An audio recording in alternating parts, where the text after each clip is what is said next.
مجموعة من لي زيكزامان اللي هما دو تكنولوجي لي سكانير. عندنا 3 ديال لي سكانير، عندنا 2 زي ار ام، التصوير المقطعي، تصوير بالاشعه، عندنا لي طابل د راديولوجي، عندنا لي ماموغرافي اللي فيهم كي سوا الدياغنوستيك كي سوا الانترفونسيونيل. دونك دو تكنولوجي افيك تو سكي ماكروبيوبسي ميكروبيوبسي. عندنا لوستيودونسيتومتري اللي تنعبروا بها الكثافه ديال العظم ديال المريض، وثاني عندنا لي بانوراميك.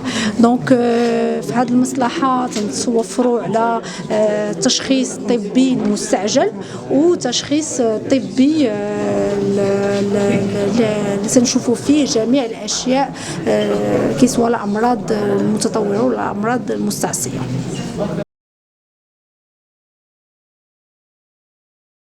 الدكتور إبراهيم حسني، رئيس قسم المستعجلات بمستشفى محمد السادس بأكادير. احنا الحمد لله فخورين هذا النهار لأن المنطقة ديال أكادير عندها واحد قسم مستعجلات في المستوى اللي كيجسد النظرة ديال سيدنا الملك محمد السادس نصره الله في تطوير وتحديث المنظومة الصحية في جميع المناطق المملكة المغربية الشريفة، وفي نفس الوقت تكوين وتطوير التكوين الطبي في المغرب عندنا، لأن الحمد لله كان خاصنا بحال هذه الأقسام بحال المستشفيات لتطوير التطبيب والعلاج والتكوين الطبي. هذا من ناحية ديال هذا الوجود ديال قسم المستعجلات المستشفى الجامعي.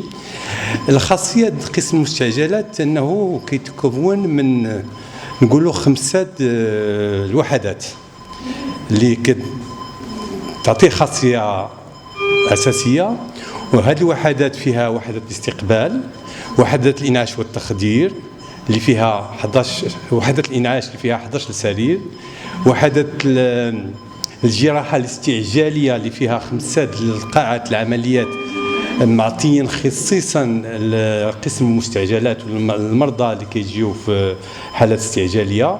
وتابع هذه الوحدات ديال الجراحه تابع لها وحدات اليقظه، وحده ما بعد العمليات كتكون على 8 اسره ومصالح الايواء، وفي نفس الوقت كتخفف الضغط على وحده الاستقبال في المستعجلات، وكتعطي انسيابيه في المسار العلاجي ديال المريض، لانه كنوفروا للمريض سرير وقاعه فين كينعس الوقت باش الحاله ديالو تستقر، ونديروا التحاليل الطبيه والمراقبه الطبيه في نفس الوقت، ومن بعد نقرروا على المسار العلاجي ديال المريض.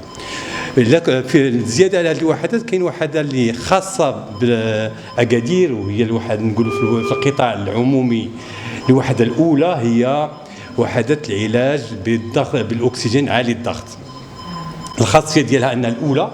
الخاصيه الثانيه ان كاينه في قسم المستعجلات، في داخل قسم المستعجلات تابع لقسم المستعجلات، وكتوفر لنا واحد العلاج كبير للمرضى اللي ما كانش عندنا هذا العلاج قبل، خصوصا مثلا الامراض اللي كيكون عندهم انتوكسيكاسيون سي او 2، هذاك الناس اللي كيديروا انتوكسيكاسيون العافيه الفخر، هذوك ما كناش كنلقاو باش نداويهم. الحمد لله عندنا هذه الوحده الان.